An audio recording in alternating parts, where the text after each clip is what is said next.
আমার এখনও মনে আছে যেদিন আমাকে ঘুম থেকে ছেড়ে দেওয়া হয়, আজকে খোলামেলা বলছে এগুলো, আস্তে আস্তে সবই বলে দেবো ইনশাআল্লাহ। যেদিন আমাকে ছাড়া হয়েছে ওই দিন আমাকে বলা হয়েছিল যে আমি যদি ঘুমিয়েও থাকি তবু আমাকে ঘুমের মধ্যেও মনিটর করার জন্য মানুষ থাকবে। রাস্তাঘাটে যাওয়া তো বহুত দূরের কথা, বয়ান দেওয়া তো বহুত দূরের কথা, মাহফিল করা তো বহুত দূরের কথা, দাওয়াতের কাজ করা বহুত দূরের কথা, মিম্বরে দাঁড়ানো বহুত দূরের কথা। তুমি আমাদের চোখের মধ্যে থাকবা যখন তুমি ঘুমের মধ্যে থাকবা। তো এটা আমরা তখন শিখেছি যে মানুষের প্রাইভেট লাইফ বলতে আর কিছু বাকি রাখে নাই তারা। আপনি ফোন নিয়ে যা করতেছেন এভরিথিং তারা মনিটর করতে পারে, এভরিথিং।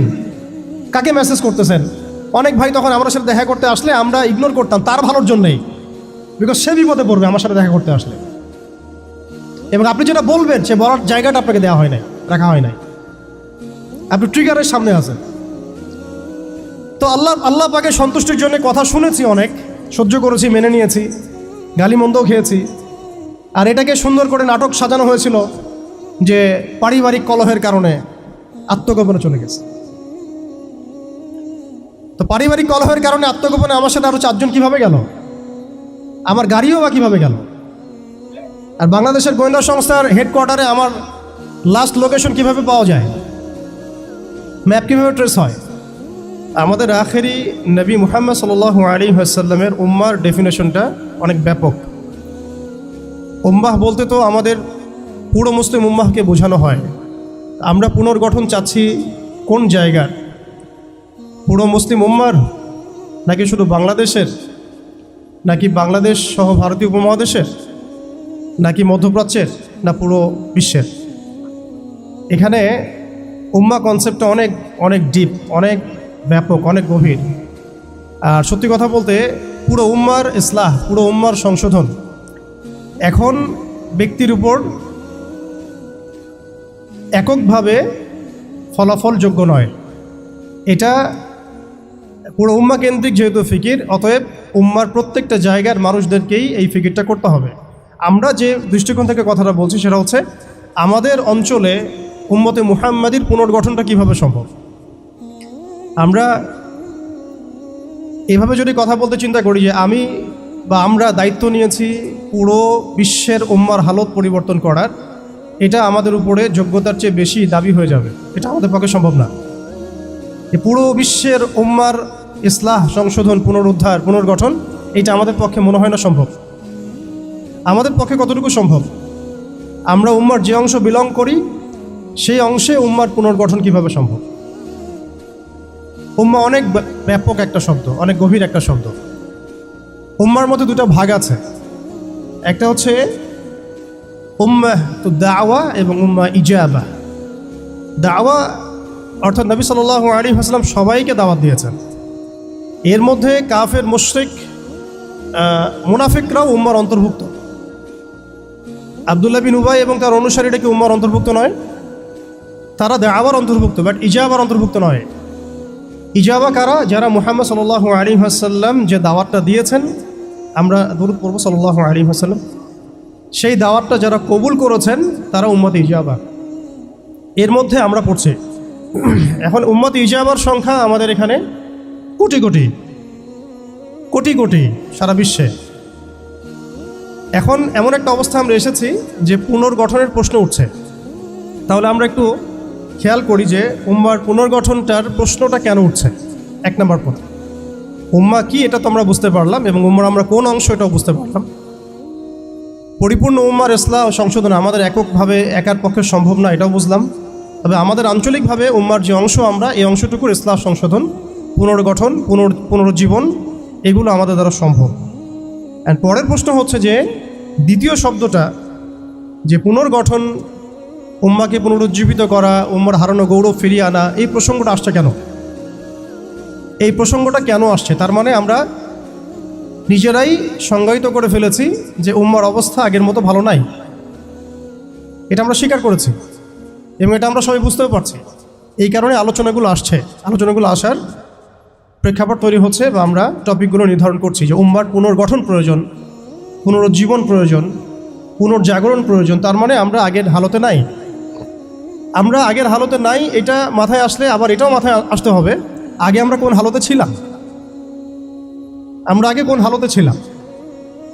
একজন ব্যক্তি রমাদান মাসে লাইলাতুল কদরে হেরা গুহায় আল্লাহ রব্বুল আলমিনকে ডাকছেন, আল্লাহ রব্বুল আলমিন তাকে আল কোরআনের মতো কিতাব প্রদান করছেন এবং তাকে সর্বশেষ এবং চূড়ান্ত নবী হিসেবে আল্লাহ পাক মনোনীত করছেন। কেন সেই ব্যক্তি হেরা গুহায় আল্লাহ রব্বুল আলমিনকে এভাবে ডাকছেন? কারণ তিনি যে সমাজে বসবাস করেন সেই সমাজটাকে আইয়ামে জাহিলিয়াত বলা হতো।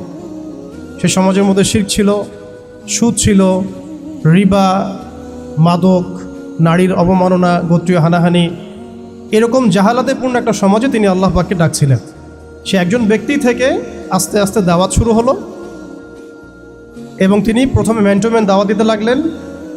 আবু বকর, উসমান, ওমর, আলী রাদিয়াল্লাহু আনহুম আজমাইন, তাদের মধ্যে সাহাবী তৈরি হতে লাগলো। এক পর্যায়ে মক্কায় 13 বছর দাওয়াতের মধ্যে আমরা সবরের পরিচয় দিলাম, ধৈর্যের পরিচয় দিলাম, দাওয়াত অব্যাহত থাকলো, আমরা নির্যাতন নিপীড়ন সহ্য করলাম। এক পর্যায়ে আমরা হিজরত করলাম, প্রথমে আবিসিনিয়ায়, কখনো তায়েফে, এক পর্যায়ে মদিনায় গিয়ে ইসলামী রাষ্ট্র কায়েম হলো। আমরা জিহাদ এবং দাওয়াতের মধ্য দিয়ে আস্তে আস্তে মদিনাকে বেস করে বদর, উহুদ, খন্দক, মৌতা, তাবুক এইসব সিঁড়ি পেরিয়ে মক্কা বিজয় পর্যন্ত আসলাম। মক্কা বিজয় পর্যন্ত আসার পরে আমরা দেখলাম যে আইয়ামে জাহিলিয়াতের কোনো জাহালাত মক্কার মধ্যে নাই। যেই মক্কা আমরা ছেড়ে গিয়েছিলাম 23 বছরের ব্যবধানে আমরা দেখলাম সেই মক্কা আইয়ামে জাহিলিয়াত মুক্ত হলো। শুধু তাই নয়, সেখানে কোনো শিরক থাকলো না, কোনো রিবা থাকলো না, কোনো মাদক থাকলো না, কোনো নারীর অবমাননা থাকলো না, গোত্রীয় হানাহানি থাকলো না।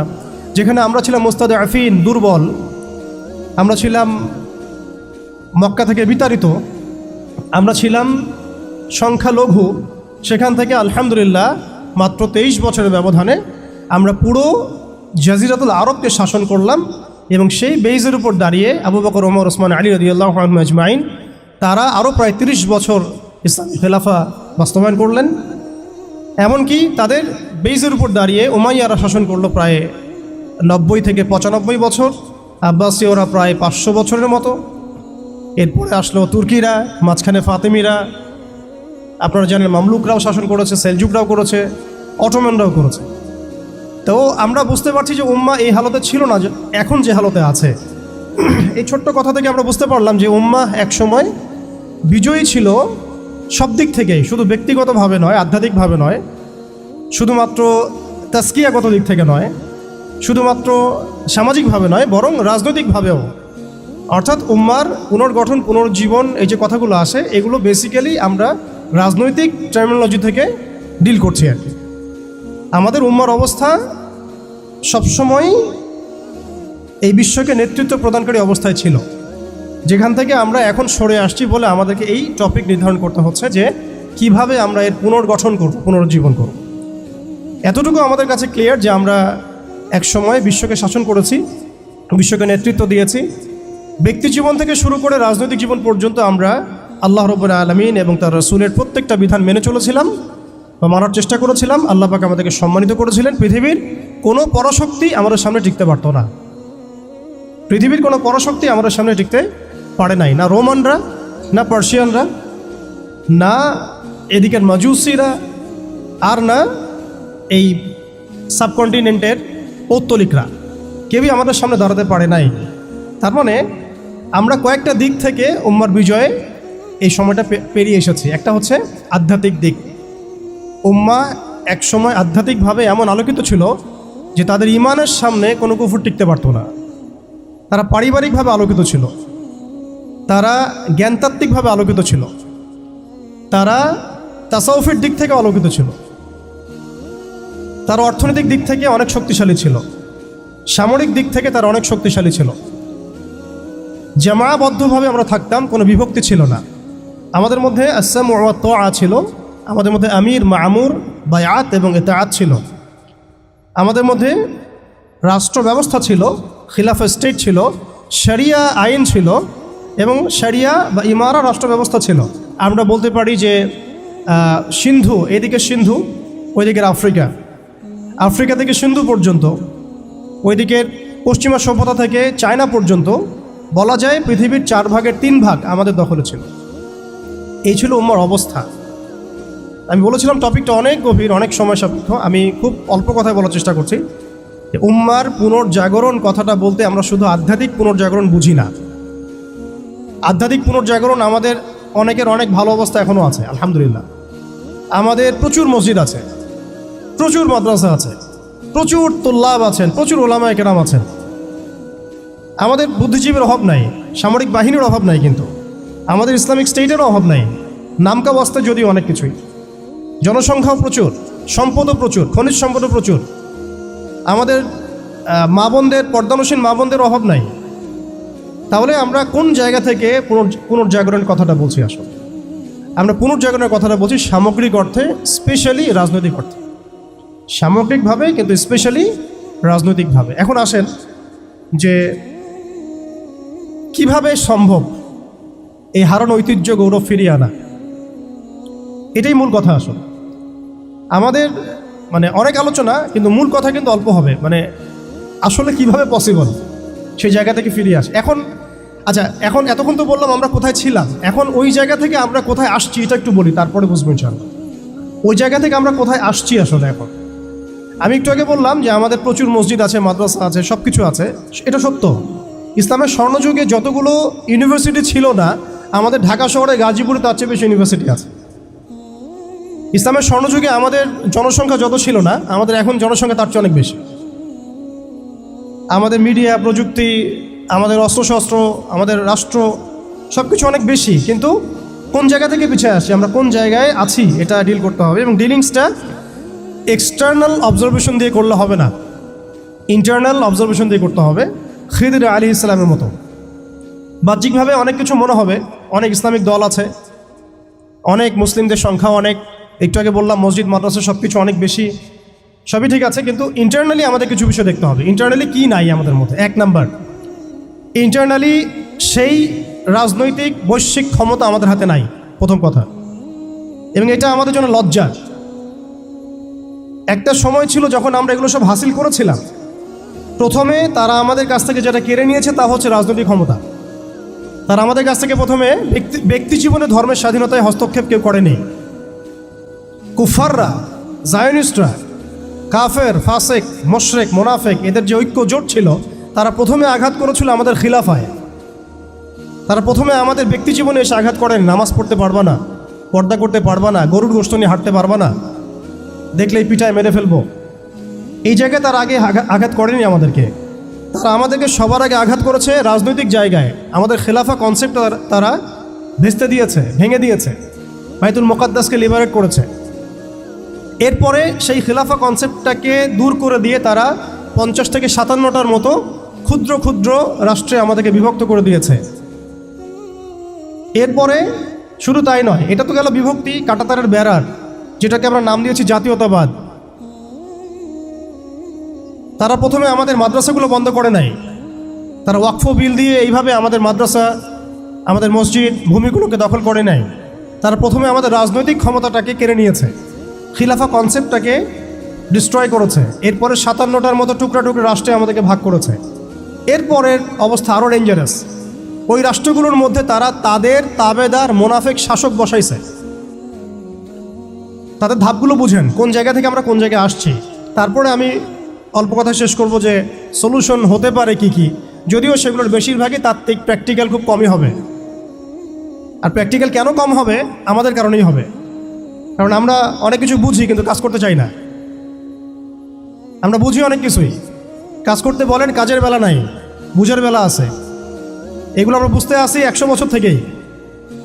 কেউ বুঝেও বুঝি না, কেউ দেখেও দেখি না, শুনেও শুনি না। ওইদিকে পরে আসি, হার্ডলাইনে চলে যাব আর কি। এখন রাষ্ট্র ভাগ করার পরে আমাদেরকে জাতীয়তাবাদে বিভক্ত করা হয়েছে। এরপরে আরও মারাত্মক যে কাজটা করা হয়েছে সেটা হচ্ছে আমাদেরকে নিরস্ত্রীকরণ করা হয়েছে। আপনি আপনার রাষ্ট্রের অভ্যন্তরে নিজের ইচ্ছায় আপনি বিশ্বের মারণাস্ত্রগুলো তৈরি করতে পারবেন না। তারা আপনাকে আইন করে দিয়েছে, ব্যান করে দিয়েছে। তারা আমাদের রাষ্ট্র ব্যবস্থার মধ্যে ইউনাইটেড নেশনসের মতো মুসলিমদের ইউনাইটেড মুসলিম অর্গানাইজেশনগুলোকে দমন করেছে এবং সেগুলো গঠন করতে আমাদেরকে দেয় নাই।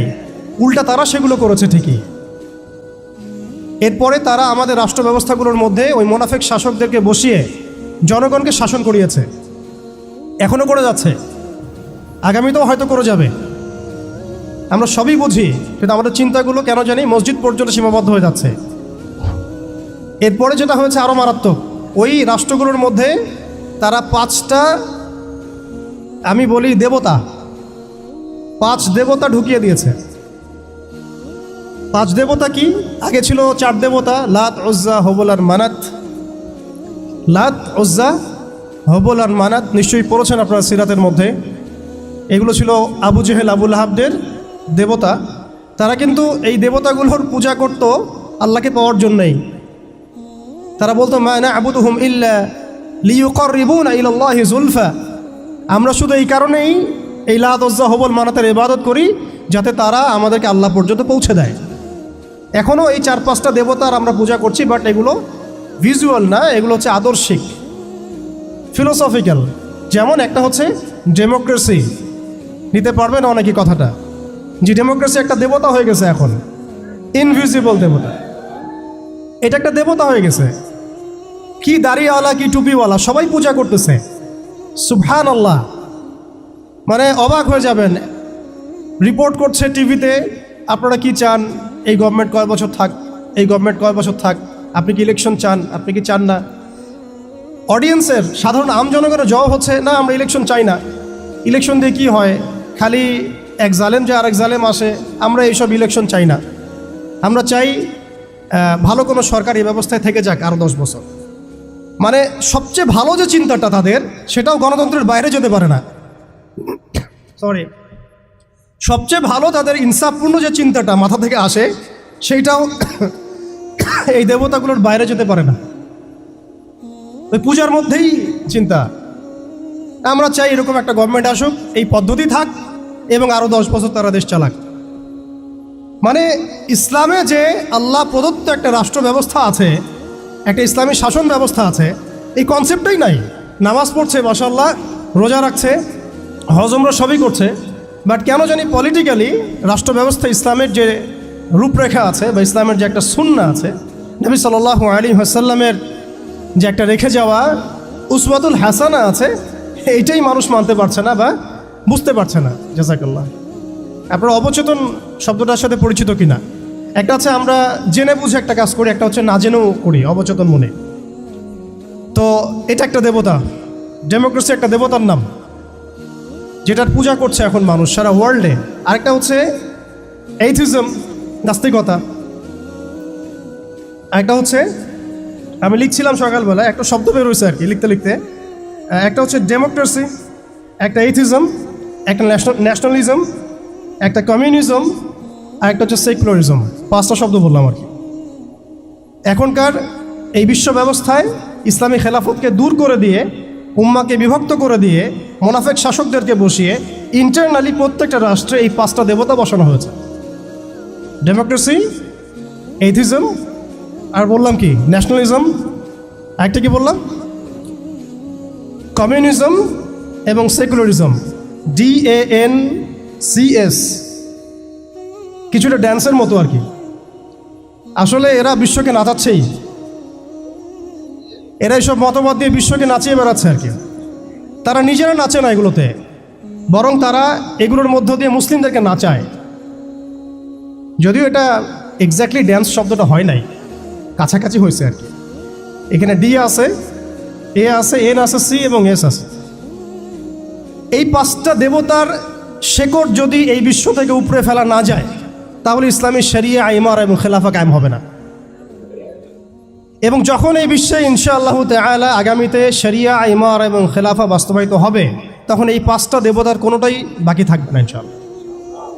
এই নাপাকিগুলো থেকে পবিত্র না হয়ে বা পবিত্রতা হাসিল না করে আপনি আমি যতই একটা গ্লাসের মধ্যে মধু ঢালি, আর আপনি দুধ ঢালেন, আর কোনো শরবত ঢালেন, ওই গ্লাসটাই নাপাক। আফসোস হচ্ছে আমরা এই নাপাকিগুলো ধরতে পারছি না অনেকেই। আল্লাহ পাক আমাদেরকে ধরার এবং বোঝার তৌফিক দান করেন। এই সিস্টেমগুলো ব্যর্থ, এই মতবাদগুলো ব্যর্থ। এই মতবাদগুলো তৈরি করা হয়েছে আমাদেরকে শাসন করার জন্যে। এই মতবাদগুলো আমাদেরকে গিলানো হয়েছে আমাদেরকে ডমিনেট করার জন্যে, আমাদেরকে পশ্চিমাদের দাস বানানোর জন্যে, জায়নিস্টদের দাস বানানোর জন্যে, IMF-এর কাছে লোনের হাত পাতার জন্যে, কোনো ডিসিশন নেওয়ার আগে, রাষ্ট্রের কোনো ডিসিশন নেওয়ার আগে ইউনাইটেড নেশনসের কাছে এই ভিক্ষার ঝুলি পেতে দেওয়ার জন্যে, আমাদের চোখের সামনে আমাদের ভাই বোনদেরকে নির্মমভাবে হত্যা করলেও আমরা টু শব্দ করতে পারবো না এই জন্যে। ইভেন আমাদের দেশের 99% মানুষও যদি শরিয়া চায়, তবুও রাষ্ট্র ব্যবস্থা এটা চাইবে না, কারণ রাষ্ট্র ব্যবস্থা এই তন্ত্রমন্ত্রগুলো দ্বারা দীক্ষিত। এর মধ্যে আরও আছে মানবরচিত সংবিধান, আরও আছে মানবরচিত বিচার ব্যবস্থা, আরও আছে আল্লাহর হালালকে হারাম করে ফেলা, আল্লাহর হারামকে হালাল করে নেওয়া। পুরো একটা তাগুতি এবং কুফরি সিস্টেম আমাদেরকে দেওয়া হয়েছে। কোন জায়গা থেকে? খেলাফা অ্যাবলিশ করার পর থেকে। আমরা কোথায় ছিলাম এটা আমাদেরকে বুঝতে হবে। এখনকার প্রবলেম কি সেটাও বুঝতে হবে, ক্রাইসিসগুলো, তারপরে আসতে হবে সলিউশন কোথায়। এগুলো ক্রাইসিস।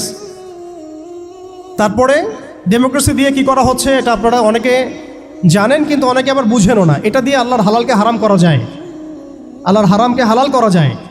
এটা দিয়ে আল্লাহর জমিনে মানুষের শাসন কায়েম করা যায়। তাহলে এই তন্ত্রমন্ত্রগুলো দেওয়া হয়েছে আমাদেরকে তাদের দাস বানানোর জন্যে, তাদেরকে আমাদের অধীনে আনার জন্য নয়। এই জিনিসটা আমরা বুঝতে অনেক সময় ভুল করেছি, এখনও ভুল করছি। আমি খালি প্রশ্ন করতে চাই যে আর কতদিন ভুল করব আমরা? আল্লাহ পাক আমাদের চোখ খুলে দেন, মনের চোখ। আল্লাহ পাক আমাদের কলবের চোখ খুলে দেন। আপনি 20টা আসন পাইতে পারেন হাইয়েস্ট, 5টা আসন পাইতে পারেন হাইয়েস্ট, ওখানেও আপনি দাস হয়ে থাকবেন। আপনি 20টা আসন নিয়ে পার্লামেন্টে দাস হয়ে থাকবেন। 20টা আসন নিয়ে আপনি বলতে পারবেন না যে এইটা হালাল, এটা হারাম, এটা জায়েজ, এটা না জায়েজ, এটা করতে হবে, এটা করতে হবে না। আর যদি আপনি বলেনও, আপনার কথা কেউ শুনবেও না, কারণ মেজরিটি শুড বি গ্রান্টেড। তাদের মূল নীতি হচ্ছে এটা, সংখ্যাগরিষ্ঠ মানুষ যা বলবে তাই হক। আগামীকাল সংখ্যাগরিষ্ঠ মানুষ বাংলাদেশে বলবে নাউযুবিল্লাহি মিন যালিক, যে এই বিবাহিত ধর্ষণের বিচার করা হোক, নাউযুবিল্লাহ, আর ওই পতিতালয়ে গিয়ে সময় কাটানো, নাউযুবিল্লাহি মিন যালিক, এটাকে প্রমোট করা হোক, শ্রমিকের অধিকার দেওয়া হোক। আগামীকাল মানুষ বলবে LGBT লাইসেন্স দেওয়া হোক। আগামীকাল মানুষ বলবে ট্রান্সজেন্ডারকে বাধ্যতামূলক করা হোক, আইন করা হোক। আপনি 20টা আসন নিয়ে কিচ্ছু করতে পারবেন না, বিকজ এই সিস্টেমটা দাঁড়িয়ে আছে এমন একটা বালির ঢিবির উপরে, যার উপরে কোনো ঘোড়া দাঁড়াতে পারে না। এই সিস্টেমটা দাঁড়িয়ে আছে এমন একটা ভঙ্গুর মাটির উপরে, যার উপরে আপনি কোনো প্রাসাদ নির্মাণ করা সম্ভব নয়। মাটিটাই তো ভঙ্গুর। তো এই আদর্শিক এই মতবাদগুলো দিয়ে তারা আমাদের খিলাফাটাকে ডিস্ট্রয় করে দিয়েছিল। আজকে থেকে 100 বছর হয়ে গেছে। আজকে 100 বছর পরে এসে আমি এগুলো নিয়ে কথা বলছি, আমরা এগুলো নিয়ে কথা বলছি। তো মাশাআল্লাহ, এটা ভালো।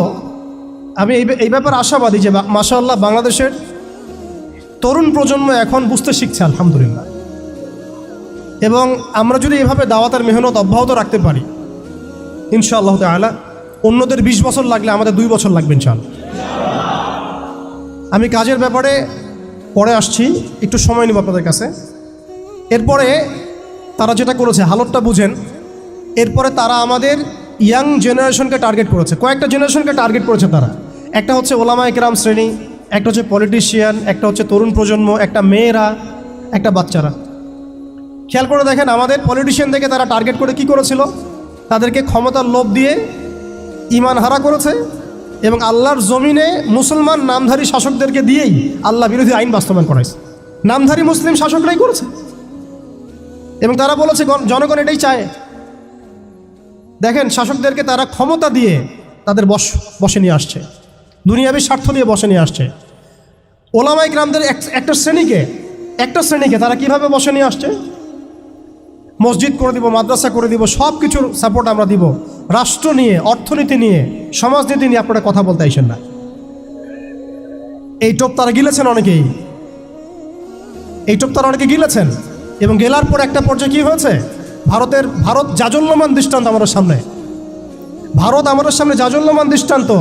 যখন আল্লামা আবুল হাসান আলী নাদভী রহমতুল্লাহি আলাইহি বলেছিলেন যে ইতিহাসের এমন কিছু সন্ধিক্ষণ আসে যখন রাজনৈতিক বিচক্ষণতার অভাবে মুসলিমরা যদি এমন কোনো সিদ্ধান্ত নেয় কোনো সিদ্ধান্ত নেয় যে সিদ্ধান্তটা যুগোপযোগী না, তাহলে সেই একটা সিদ্ধান্ত উম্মাকে 100 বছর পিছায় দেয়।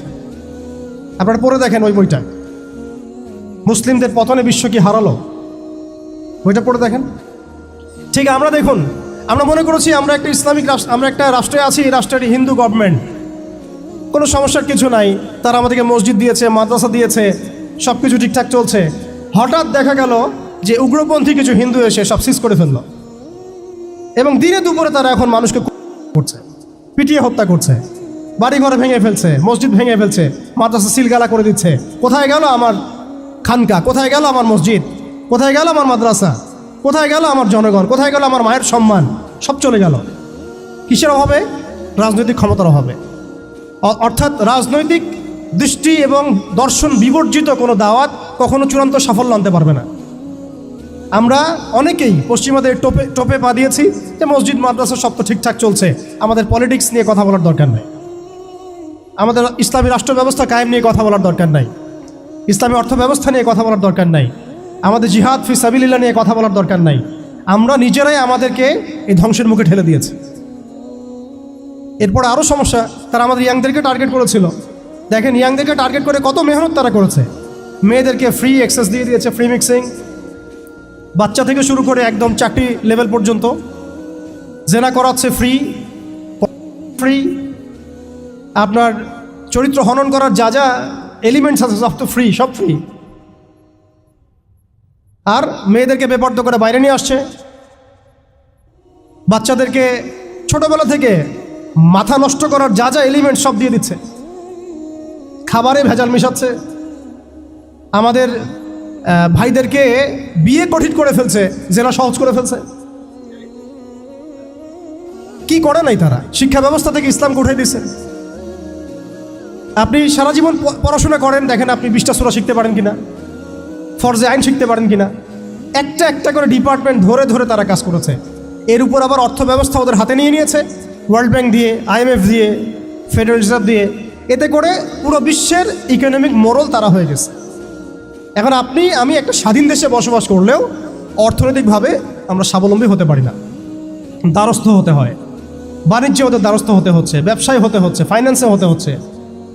এমনকি আমাদের যে একটা মানে সম্পদ ছিল পকেটে রাখা যেত, গোল্ড কয়েন এবং সিলভার দিরহাম, ওইটা পর্যন্ত তারা অ্যাবলিশ করে দিল, দিয়ে আপনাকে আমাকে ডিজিট ধরাই দিল, দিয়ে আমাদের টাকাগুলো সিজ করে ফেললো। এবং এগুলো যদি মুহূর্তের মধ্যে কলাপস করে যায়, আপনি কিছু করতেও পারবেন না, বিকজ এগুলোর নিয়ন্ত্রণ আপনার হাতে নাই, ইভেন একটা রাষ্ট্রের সেন্ট্রাল ব্যাংকের হাতেও নাই।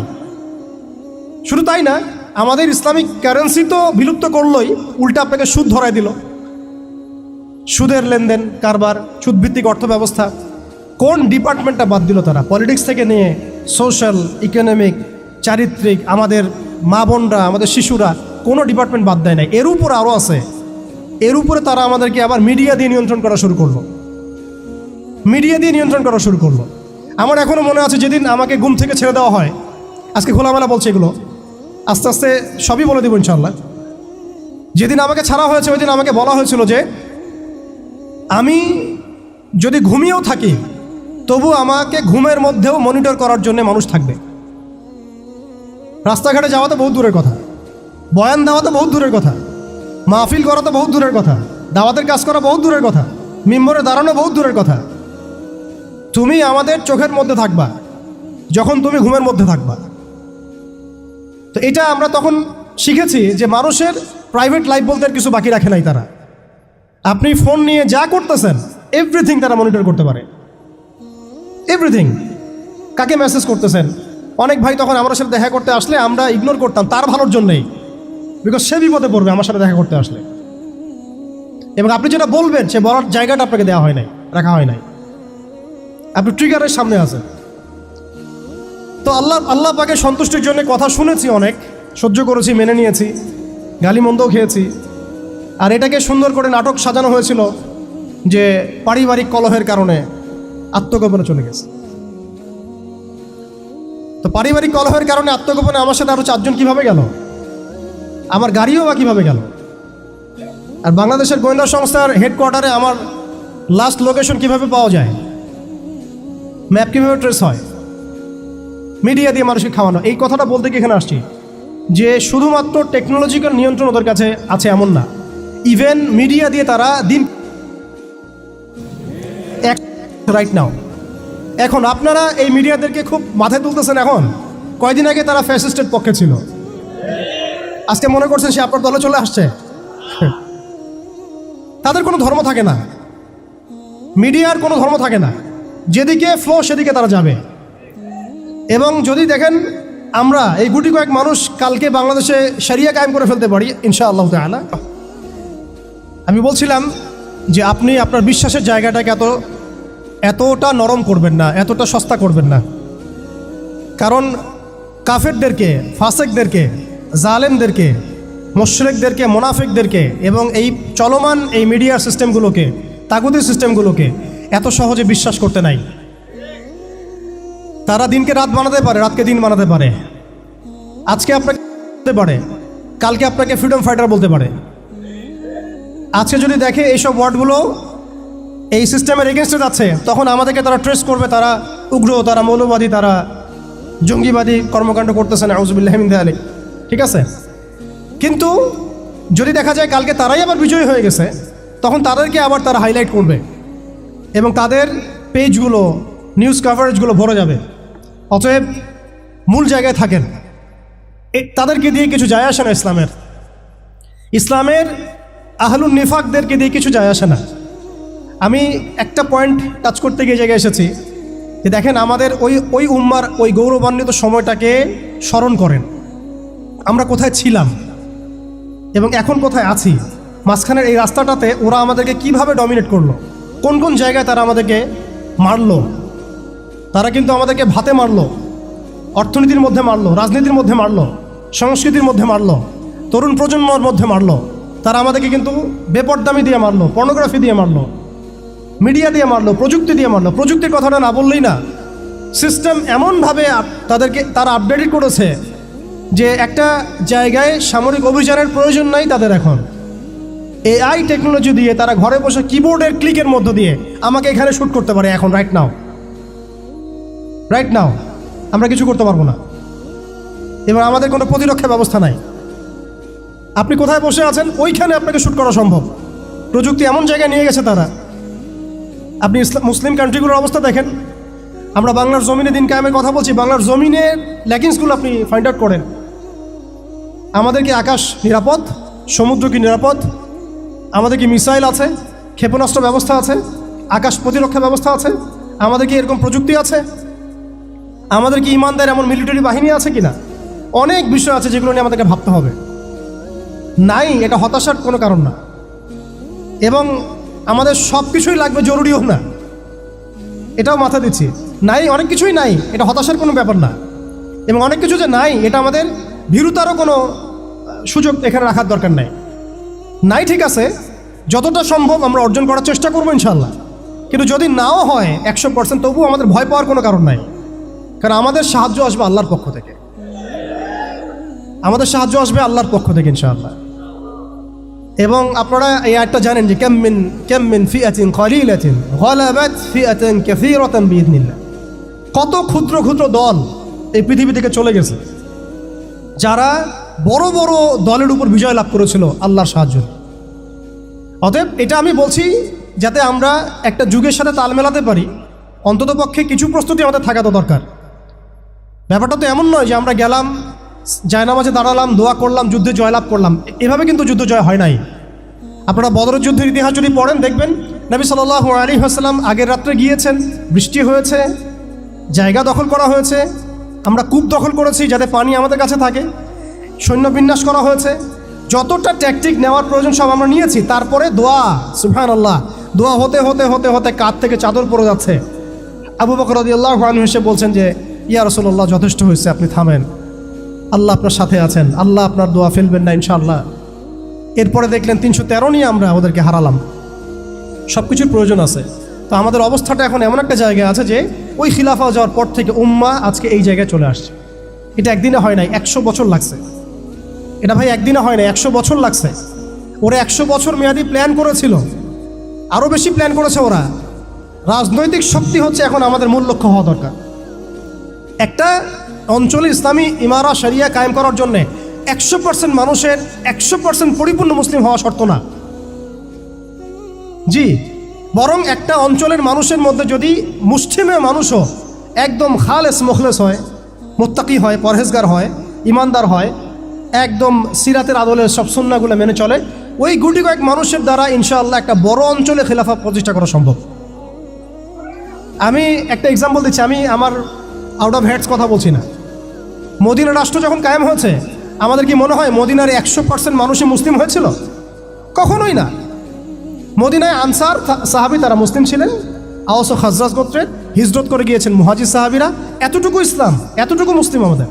বাকি বহু অংশে মুনাফেক, আব্দুল্লাহ বিন উবাইর অনুসারী, আর বড় বড় 3টা গোত্র আছে, বনু কোরাইজার, বনু কাইনুকার, বনু নাজিরের, খায়বার আছে, পত্তলিকরা আছে, কিছু নাসারাও আছে আশেপাশে।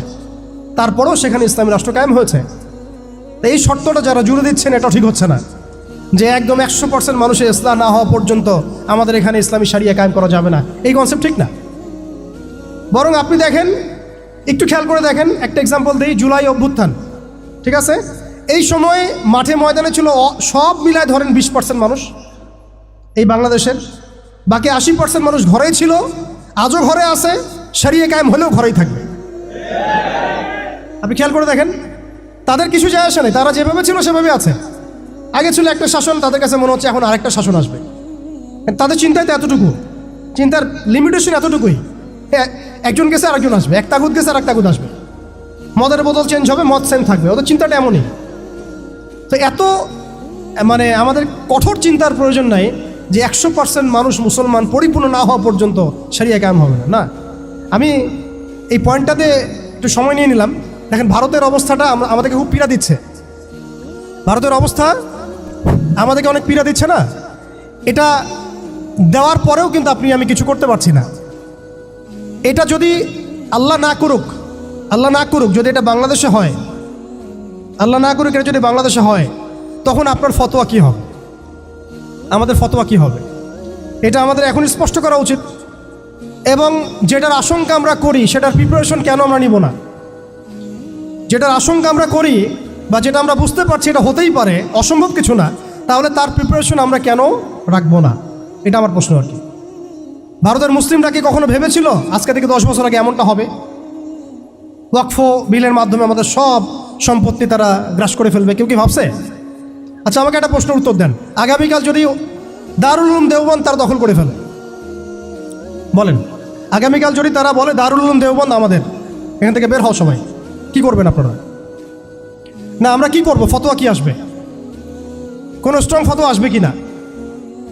সেটাকে প্রতিহত করার জন্য আমাদের জীবন দেওয়ার প্রশ্ন আসবে কি না? এটাই তো কথা। যদি হ্যাঁ হয়, তাহলে আজকে আমরা ভারতের মুসলমানদেরকে মৃত্যুর হাতে ছেড়ে দিচ্ছি কিভাবে? আর যদি না হয়, তাহলে তো কিছু বলার নাই। মানে আমাদের সামনে রাস্তা তো 2টা, হয় তাদের সামনে, আমাদের বলতে আমি তাদেরকে আমাদের অন্তর্ভুক্ত করে বোঝাচ্ছি, তাদের সামনে রাস্তা 2টা, হয় এখন তাদের মার খেয়ে মরবে জিল্লতির সাথে, থুতু চাটাচ্ছে তারা রাস্তায়, আমাদের মুসলিম ভাইদেরকে তারা থুতু চাটাচ্ছে রাস্তায়, মেয়েদেরকে নগ্ন করতেছে, বাড়িঘর জ্বালাই দিচ্ছে, মসজিদ ভেঙে দিচ্ছে, মাদ্রাসা দখল করতেছে, গরুর গোশত নিয়ে গেলে পিঠায় মেরে ফেলতেছে, বাবার সামনে মেয়েকে ধর্ষণ করতেছে। সবচেয়ে বড় কথা, আমাদের নিরপরাধ ভাইদেরকে তারা একটা ইস্যু ক্রিয়েট করে করতেছে। এটা একটা জেনোসাইড। হয় তারা এই জিল্লতিগুলো সহ্য করে এভাবে লাঞ্ছনার মৃত্যু মরবে, অথবা প্রতিহত করে শাহাদাতের মর্যাদায় মারা যাবে, শহীদ হবে। এর বাইরে কোনো রাস্তা আছে কি না? এখন আমরা যদি আমাদের পার্শ্ববর্তী অঞ্চল সম্পর্কে সচেতন থাকি, তাহলে আমাদের অভ্যন্তরীণ বিষয়গুলো সম্পর্কে আমাদের সচেতন থাকা উচিত কি উচিত না? আমাদের উম্মার ফিকির অনেক গভীর। এই জন্য আমি বলেছিলাম শুরুতে অনেক কথা আছে। আসেন একটু শেষ করি, অনেক লম্বা হয়ে যাবে আপনাদের। প্রিয় ভাইরা, অবস্থাটা শুধুমাত্র আধ্যাত্মিক না, মানে ক্রাইসিসটা একটু বুঝেন, ক্রাইসিসটা শুধুমাত্র ইমানের ক্রাইসিস না, ক্রাইসিসটা শুধুমাত্র আমাদের সংখ্যার না, মানে আমাদের মসজিদের মাদ্রাসার না, আমাদের শুধু মিডিয়া নিয়ে সমস্যা না, শুধু প্রযুক্তি নিয়ে সমস্যা না, আমাদের ইন টোটাল ব্যক্তি জীবন থেকে নিয়ে পলিটিক্যাল সিস্টেম পর্যন্ত প্রত্যেকটা ডিপার্টমেন্টেই আমাদের উম্মাগত সমস্যা। তার মধ্যে সবচেয়ে বড় জায়গাটাই হচ্ছে আমরা আমাদের ওই রাজনৈতিক সে ক্ষমতা ওইটা হারাই ফেলছি। আল্লাহ পাক আমাদের সবাইকে উম্মার সেই হারানো জায়গায় ফিরে যাওয়ার তৌফিক দান করে। এখন তো প্রশ্ন একটা আসতেছে যে এটা কি পসিবল কিনা, এটা পসিবল কিনা সেটা আমি না বলে হাদিস থেকে বলি। রাসূলুল্লাহ সাল্লাল্লাহু আলাইহি ওয়াসাল্লাম আখিরুজ্জামানের হাদিসগুলোর মধ্যে অনেকগুলো হাদিস, এগুলোর মধ্যে ইরশাদ করেছেন। আমি কয়েকটা সামারি বলছি এখানে। মালহামা হবে এটা লেখা হয়ে গেছে, এবং মুসলিমদের একটা বড় অংশ শহীদ হবে এটাও লেখা হয়ে গেছে। মুসলিমদের একটা অংশ এই যুদ্ধে জয়লাভ করবে এটাও লেখা হয়ে গেছে। ঈসা আলাইহিস সালামের হাতে 40 বছর ইসলামী খেলাফা কায়েম হবে এটাও লেখা হয়ে গেছে। তাহলে এই বিষয়ে যাদের মধ্যে কনফিউশন আছে যে ইসলাম কি আবার সে আগের জায়গায় যাবে, উম্মা কি আবার হারানো ওই জায়গায় ফিরে পাবে, এই কনফিউশনটা আগে দূর করতে হবে। আজকে থেকে বাসায় ফিরে গিয়ে আপনি কনফিডেন্ট থাকবেন যে সামনে আমরা জয়লাভ করতে যাচ্ছি ইনশাআল্লাহ। আগামীকাল আমাদের জয়ের সূর্যোদয় উঠবে, এটা লেখা হয়ে গেছে। এটা যাদের মধ্যে পড়াশোনা নাই, এলেম নাই, যারা দুনিয়াদার, যারা এইসব তন্ত্রের মধ্যে ধোকায় পড়ে আছে, তাদেরকে বললে তারা হাসতে পারে। ওরা এগুলোকে ওই যে আসাতিরুল আউয়ালিন বলতে পারে, যেমনটা কাফেররা বলতো, প্রাচীন ইতি কথা এগুলো বলতে পারে। কিন্তু এটা মুহাম্মদ সাল্লাল্লাহু আলাইহি ওয়াসাল্লামের পবিত্র জবানের ভবিষ্যৎবাণী, কেউ ঠেকাতে পারবে না ইনশাআল্লাহ। অতএব এখন যেহেতু আমরা আমাদের গন্তব্যটা জানি, এই জায়গায় আমরা যাবো ইনশাআল্লাহ, অতীতটাও জানছি কোথায় ছিলাম, মাঝখানে কিভাবে আমরা এই জায়গায় আসলাম সেটাও জানলাম। এখন 2 মিনিটে আমি শুরু বলতে যাচ্ছি যে কোন কাজগুলো আমরা করতে হবে, আমাদেরকে করতে হবে। এটা আজকে একটু মেমোরাইজ করার চেষ্টা করতে হবে। ফার্স্ট অফ অল ভাই, ব্যক্তি থেকেই শুরু হয়, ব্যক্তি থেকেই শুরু হয়। আপনি আমি আজকে থেকে চিন্তা করব, একটু ধৈর্য ধরেন, জাস্ট 5 মিনিট। আপনি আমি আজকে থেকে চিন্তা করব যে আমরা পৃথিবীতে বেঁচে আছি কি জন্য, বলেন আমাদের বেঁচে থাকার কারণটা কি? আপনি আমি পৃথিবীতে বেঁচে আছি কেন? আল্লাহ পাক আমাকে আপনাকে হায়াতে রাখছেন কেন? 2টা কাজ আমাদের। যত কিছু আমাদের আশেপাশে ঘুরতেছে, স্ত্রী, সন্তান, ব্যবসা বাণিজ্য, চাকরি বাকরি, এইটা সেইটা, এগুলো সবই গৌণ। আমাদের মুখ্য কাজ 2টা, আল্লাহর ইবাদত করা, তার জমিনে তার দিন কায়েম করা। বাকি সব কিছু এর আওতাভুক্ত। ইবাদতের মধ্যে এটা কাউন্ট হবে, আমার সন্তানের প্রতিপালন, স্ত্রী ভরণ পোষণ সব ঠিক আছে, কিন্তু আমার মূল কাজ 2টা। এক, আমি ওয়ামা খালাকতুল জিন্না ওয়াল ইনসা ইল্লা লিয়াবুদুন, এর উপর আমল করব। আরেকটা আমি শুরুতে বলেছিলাম, ইন্নাল্লাহা লা ইউগাইয়িরু মা বিকওমিন হাত্তা ইউগাইয়িরু মা বিআনফুসিহিম। আল্লাহ পাক কোনো কওমের অবস্থা ততক্ষণ পর্যন্ত পরিবর্তন করেন না যতক্ষণ সেই কওম তাদের নিজেদের অবস্থা পরিবর্তনের ফিকির না করে, চেষ্টা না করে। অতএব শুরুটা ব্যক্তি থেকে হবে। আমরা সবাই নিয়াত করতে পারি ইনশাআল্লাহ যে আমরা আমাদের আগামী পুরা জীবনটা শুধু এক আল্লাহর জন্য ঢেলে দিব ইনশাআল্লাহ। আমাদের সব কাজ হবে আল্লাহর সন্তুষ্টির জন্য। মৌলিক কাজ হবে 2টা, আল্লাহর ইবাদত করা এবং তার জমিনে তার দিন কায়েমের চেষ্টা করা। 2 নাম্বার হচ্ছে ভাই, পরিপূর্ণ ইসলামে প্রবেশ করতে হবে। আংশিক ইসলাম প্র্যাকটিস করলে এখন আর চলবে না, অনেক হয়েছে। ওয়াজ তো শুনতেছেন 10 বছর থেকে। আমি তো মুসলিম পরিবারের সন্তান, 30 বছর হয়ে গেছে বয়স, 35 বছর হয়ে গেছে বয়স। এই যে আমাদের অনেকের বয়স 40-50 হয়ে গেছে। আর কি, আর কত? দুনিয়া তো দেখলাম, দুনিয়া তো যথেষ্ট দেখলাম। অতএব পরিপূর্ণ ইসলামে প্রবেশ করতে হবে। এটার মাধ্যম হচ্ছে আল্লাহ পাকের সব হালাল মেনে চলবো, হারাম মেনে চলবো, সব আদেশ মেনে চলবো, নিষেধ ছেড়ে দিব, সুন্নাহ ভিত্তিক জীবনযাপন করবো ইনশাআল্লাহ। রাসূল সাল্লাল্লাহু আলাইহি ওয়াসাল্লাম যা করতে বলেছেন করবো, ছাড়তে বলেছেন ছাড়বো। এবং 3 নম্বর হচ্ছে ইসলাম বিরোধী যে আকীদা, দর্শন, মতবাদগুলো আছে এগুলোকে চিনতে হবে। শুধু ইসলাম পালন করেই যাবেন, এইদিকে আবার তাগুত, কুফর, হারাম সবই থাকবে, এই জগা খিচুড়ি দিয়ে আবার কাজ হবে। আমাদেরকে এই যুগের আবু বকর, ওমর, ওসমান, আলী হতে হবে, একদম মুখলেস, একদম খালেস, একদম পরিশুদ্ধ হওয়ার চেষ্টা করা ইনশাআল্লাহ। তো ইসলামের পরিপূর্ণতার মধ্যে প্রবেশ করার চেষ্টা করতে থাকা এবং একই সাথে ইসলাম বিরোধী যে আকীদা আমলগুলো আছে এগুলো থেকে দূরে থাকা। এবং ইসলাম বিরোধী অনেক আকীদা আছে, দর্শন আছে, প্রথমে কয়েকটা বললাম, এছাড়া আর অনেক আছে। মুরজি আকীদা আছে, জাবারিয়া আকীদা আছে, কাদারিয়া আছে, আপনার মুতাজিলা আকীদা আছে, রাফেজি আকীদা আছে, খারেজি আকীদা আছে। এগুলো সম্পর্কে চিন্তা হবে এবং আহলুস সুন্নাহ ওয়াল জামাআর আকীদার উপর থাকতে হবে। এর সাথে এই যে পশ্চিমা তন্ত্রমন্ত্রের দর্শনের যে ফেতনাগুলো, এগুলো থেকে দূরে থাকতে হবে। আমলগত ফেতনাগুলো থেকে দূরে থাকতে হবে। সুদ থেকে, ঘুষ থেকে, দুর্নীতি থেকে, জেনা থেকে, ব্যভিচার থেকে, যত রকম কবিরা গুনাহ আছে এগুলো ছাড়তে হবে ভাই। আল্লাহ পাক অপবিত্র কাঁধে আল্লাহর দিনের আমানত দিবেন না, অপবিত্র কলবে আল্লাহ পাকের দিনের আমানত দিবেন না। সো ভিতর বাহির পরিষ্কার করতে হবে, ভিতর বাহির পরিষ্কার করতে হবে। আল্লাহ পাক তৌফিক দান করেন। 4 নম্বর হচ্ছে অবশ্যই মাথার উপরে আমাদের ওলামা ইকরামদেরকে রাখতে হবে। ওলামা বিবর্জিত কোনো জেনারেশন কখনো সফল হতে পারবে না। অতএব ওলামা ইকরামদেরকে আমাদের মাথার উপরে রাখতে হবে, এই সহবতটা আমাদের লাগবেই। 5 নম্বর হচ্ছে ভাই, হারাম খাওয়া যাবে না, হালাল খাইতে হবে। কোন অবস্থায় আমরা যেন হারামে লিপ্ত না হয়। যত রকম হারাম আছে সব ছাড়তে হবে, ছেড়ে হালালে থাকতে হবে। না খেয়ে থাকবো তাও হারাম খাবো না, না খেয়ে থাকবো তাও হারাম খাবো, এই চিন্তা আমার মধ্যে থাকতে হবে। 6 নম্বর, আমার আপনার জীবনের লক্ষ্য ফিক্স করে ফেলেন। আজকে জীবনের লক্ষ্যটাকে ফিক্স করে ফেলেন। আমি আপনি আসলে দুনিয়াতে কি চাই, কি করতে আসছি, আমাদের কাজটা কি, এইটা যদি ফিক্স করতে পারি, কাজ আমাদের মাশাআল্লাহ 50% হয়ে গেছে। 7 নম্বর হচ্ছে আমাদের পারিবারিক কাঠামোগুলোকে ঠিকঠাকভাবে গড়ে তোলার চেষ্টা করা ইসলামিক আদর্শে। যদি একেবারেই পসিবল না হয়, সেক্ষেত্রে আমাদের সামনে সাহাবীদের মিসাল আছে। বহু সাহাবী পরিবার থেকে সেই সাপোর্টটা পান নাই যেটা প্রত্যাশা করে মানুষ, অনেক নবীও পান নাই। অনেক ক্ষেত্রে দেখা গেছে আসহাবুল কাহাফের মিসাল আমাদের সামনে আছে। তো আমরা চেষ্টা করতে থাকবো, এরপরেও যদি সব কিছু আমাদের অনুকূলে না থাকে, এটা আল্লাহর হাতে ছেড়ে দিতে হবে। 8 নম্বর হচ্ছে, এটা খুব জরুরি, আর 2-3টা মিনিট। 8 নম্বরটা সবচেয়ে জরুরি। আজকে সেমিনার হলো, অনেক বয়ান হয়েছে, আলহামদুলিল্লাহ অনেক আলোচনা হয়েছে, অনেক স্কলার এসেছেন। 8 নম্বরটার উপর আমল যদি আমরা না করতে পারি, আমরা শুধু সেমিনারই করতে থাকবো, বাংলার জমিনে শরিয়া কায়েম করতে পারবো না।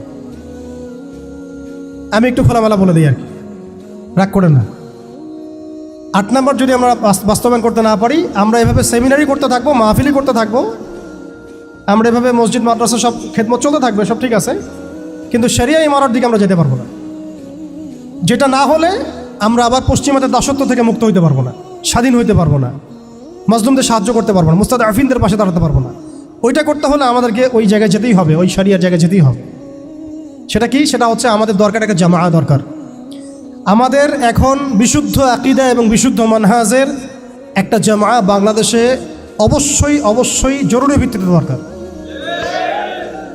বাংলাদেশে অনেক কিছু আছে, অনেক প্ল্যাটফর্ম আছে, ঠিক আছে, আমি এগুলো সম্পর্কে অবগত আছি। সব কিছু বিবেচনা করে আমি আবার আমার জায়গা থেকে জোর দিয়ে বলছি, বাংলাদেশে বিশুদ্ধ আকীদার, বিশুদ্ধ মানহাজের, তাওহীদপন্থী মানুষদের, যারা আল্লাহর জমিন, আল্লাহর দ্বীনের বিজয় দেখতে চান, তথাকথিত পশ্চিমাদের পদ্ধতিতে নয় বরং সিরাতের আদলে যারা দেখতে চান, তাদের অবশ্যই অনতিবিলম্বে ঐক্যবদ্ধ হতে হবে।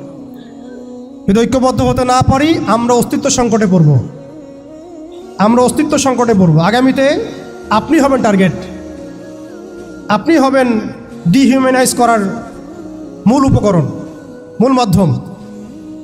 এবং আমরা যদি ঐক্যবদ্ধ হতে পারি, আমরা যদি সংখ্যায় কমও হই, ইনশাআল্লাহ আযজা ওয়া জাল আল্লাহ পাক এই অঞ্চলের জন্য আমাদেরকে কবুল করবেন ইনশাআল্লাহ। দেখবেন এই অঞ্চলে কালিমা লা ইলাহা ইল্লাল্লাহ মুহাম্মাদুর রাসূলুল্লাহর পতাকা আমাদের হাতেই উঠবে ইনশাআল্লাহ। বৈশ্বিক অনেক কাজ হচ্ছে, এটা হচ্ছে আলহামদুলিল্লাহ, এটা আল্লাহর হুকুমেই হচ্ছে। যারা কাজ করছে তারা কিন্তু এককভাবে করছে না, তারাও এভাবে জামায়া গঠন করেই কাজ করছে। তাদেরও আমির আছে, তাদেরও মামুর আছে, আস-সামউ ওয়াত তাআ আছে, তাদেরও বায়আ আছে। এগুলো যদি আমাদের মধ্যে না আসে, আমরাও এভাবেই যে সেমিনার করতে থাকবো, এর বেশি হয়তো আমরা আর কিছু করতে পারবো না। হয়তোবা আমরা চাই অনতিবিলম্বে বাংলাদেশে তাওহীদপন্থী মানুষদের একটা কাফেলা গড়ে উঠুক। এ বিষয়ে আপনারা একমত কিনা? এ বিষয়ে কি আপনাদের মতামত আছে কিনা? আপনারা আল্লাহর কাছে দোয়া করতে থাকেন যে আল্লাহ যেন এমন একটা জামাআ করে দেন, এমন একটা ইমারা এনে দেন, এমন একটা মামুর আল্লাহ পাক তৈরি করে দেন, এবং এমন যোগ্য আমির আল্লাহ পাক নিয়ে এসে দেন, যাদের ঐক্যবদ্ধ প্রচেষ্টায় বাংলাদেশে ইনশাআল্লাহ শরিয়া কায়েম হবে ইনশাআল্লাহ তাআলা। আল্লাহ যেন কবুল করেন, আমিন। এটা সবচেয়ে জরুরি কাজ। যদি আমরা এটা করতে না পারি, আমি বললাম আপনারা অস্তিত্ব সংকটে পড়বেন। ছোট ছোট পরিসরে কাজ করে আপনি নিজের অস্তিত্ব ধরে রাখাটাই ডিফিকাল্ট হয়ে যাবে। শরিয়া কায়েম তো বহু দূরের কথা। আপনি খেয়াল করে দেখেন, তাগুত ঐক্যবদ্ধ হয়েছে, তাদের রুট লেভেল পর্যন্ত কাঠামো আছে, চেইন অফ কমান্ড আছে, সেকুলার ঐক্যবদ্ধ হয়েছে, শাহবাগীর ঐক্যবদ্ধ হয়েছে, কাদিয়ানির ঐক্যবদ্ধ হয়েছে। যদি হয়ে যায় এরপরে কাজ থাকবে খালি দুইটা, এক সিরাতের আদলে দাওয়াতের কাজ করতে থাকা, সিরাতের আদলে দাওয়াতের কাজ করতে থাকা, এবং অবশ্যই সে যোগ্যতা অর্জন করা, পড়াশোনা করা, এগুলো তো আগেই হয়ে গেছে। আগে বলছি আমি, দাওয়াতের মেহনতটা খুবই ব্যাপক করতে হবে। চায়ের কাপে দাওয়াত হবে, হোটেলে দাওয়াত হবে, চা খেতে খেতে দাওয়াত হবে, কফি খাইতে খাইতে দাওয়াত হবে, স্কুলে দাওয়াত হবে, কলেজে দাওয়াত হবে, ইউনিভার্সিটিতে দাওয়াত হবে, সেমিনারে হবে, সিম্পোজিয়ামে হবে, মসজিদে হবে, তালিমে হবে, সবখানে দাওয়াতের কাজ করতে হবে। এবং দাওয়াতের এই কাজটা প্রত্যেকটা মহলে করতে হবে, তরুণদের মধ্যে, তরুণীদের মধ্যে, আম জনগণের মধ্যে, আমাদের বাচ্চাদের মধ্যে, আমাদের পুলিশের মধ্যে, প্রশাসনের মধ্যে, আর্মির মধ্যে, বিজিবির মধ্যে, র্যাবের মধ্যে, ডিজিএফআইয়ের মধ্যে, প্রত্যেকটা মহলে। এবং এই দাওয়াত হবে খোলাসা করে, আমভাবে, খোলামেলা দাওয়াত, ব্যাপক দাওয়াত এবং পরিপূর্ণ দাওয়াত। আংশিক ইসলামের দাওয়াত না, পরিপূর্ণ ইসলামের দাওয়াত, পরিপূর্ণ ইসলামের দাওয়াত। ব্যাস, এরপরে দাওয়াতের মেহনত চলতে থাকবে। যদি কেউ আমেরিকা হয়ে আসতে চায়, আমরা তালেবান হয়ে যাব। যদি ইসরায়েল হয়ে কেউ আসতে চায়, আমরা হামাস হয়ে যাব। যদি দেখা যায় যে কেউ এরকম কোনো পরাশক্ত হয়ে না এসে ভালোই আমাদের দাওয়াত কবুল করে নেয়, তাহলে মদিনা রাষ্ট্রের মধ্যে ইসলামী রাষ্ট্র কায়েম হয়ে যাবে ইনশাআল্লাহ। পরিস্থিতি যেমন হবে আমাদের কাজও তেমন হবে। মুক্তির একটাই পথ, দাওয়াত এবং জিহাদ, দাওয়াত এবং জিহাদ। এরপরে যদি ইসলামী রাষ্ট্র কায়েম হয় ইনশাআল্লাহ আজ্জা ওয়া জাল, তখন দেখবেন বহির্বিশ্বে কীভাবে আমরা বড় বড় ইসলামিক কান্ট্রিগুলোর সাথে একটা একাত্মতা পোষণ করে একটা বৈশ্বিক চেইন অফ কমান্ড গড়ে তুলতে পারি। এবং সেটা অবশ্যই ঈমানের ভিত্তিতে, তাওহীদের ভিত্তিতে, এবং সেটা অবশ্যই সিরাতের আদলে, সুন্নাহর আদলে, কোনো সেকুলার ডেমোক্রেটিক বা ওই তাগুতের দাসদের আদলে নয়। সেটা হবে সেই সব ভাইদের সাথে যারা আল্লাহর পথে দাওয়াত এবং জিহাদের মধ্য দিয়ে আল্লাহর জমিনে দিন কায়েম করেছেন, তাদের সাথে নয় যারা মুসলিমদেরকে পিঠের পিছ থেকে ছুরি মেরেছে, এদের সাথে নয়। অতএব আমাদের কাজ এখন আঞ্চলিকভাবে এগুলাই। এই কাজগুলো যদি আমরা ঠিকঠাক মতো করতে পারি ইনশাআল্লাহ, আল্লাহ পাক তৌফিক দান করেন, আমিন, তাহলে দেখবেন অল্প সময়ের ব্যবধানেই আমরা ভালো সাফল্য পাচ্ছি ইনশাআল্লাহ। এবং আমাদের এক্সিস্টিং যে ভাইরা যারা কাজ করছেন, তাদের কারোর সাথে আমাদের সরাসরি কোনো বিরোধে যাওয়ার প্রয়োজন নাই, যতক্ষণ না তারা আহলুস সুন্নাহ ওয়াল জামায়াতের আকীদা, আমল, মানহাজ থেকে দূরে সরে যায়। ততক্ষণ পর্যন্ত আমাদের কারোর সাথে কোনো রকমের বাকবিতণ্ডা, কথা কাটাকাটি, ফেসবুকে ঝগড়া, এগুলো খুব বাজে বিষয় হচ্ছে। এগুলোর কোনো প্রয়োজন নেই আমাদের। আর কে কি করলো, তারা এটা করলো কিনা, সেটা করলো কিনা, তারা কেন এমন করে না, ওই আলেম কেন এমন করে না, এগুলো ভাবারও আমাদের প্রয়োজন নাই। আমরা দেখবো আমরা কি করতেছি, আমরা দেখবো যে আমরা কি করতেছি, আমাদের কি করা দরকার। এই কাজগুলো যদি ঐক্যবদ্ধ হয়, ঈমান, আমল, তাজকিয়া, জামাআ, ইমারা, উলামায়ে কেরামের সোহবত, দাওয়াত এবং জিহাদ, ইনশাআল্লাহ আপনারা অপেক্ষা করতে থাকেন। বাংলার মাটিতেও ইনশাআল্লাহ কালিমা লা ইলাহা ইল্লাল্লাহ মুহাম্মাদুর রাসূলুল্লাহর পতাকা উঠবে ইনশাআল্লাহ। আল্লাহ পাক আমাকে আপনাকে সেই দিন দেখার তৌফিক দান করেন এবং সেই মাকবুল কাফেলা আল্লাহ পাক আমাদেরকে শরীক করেন।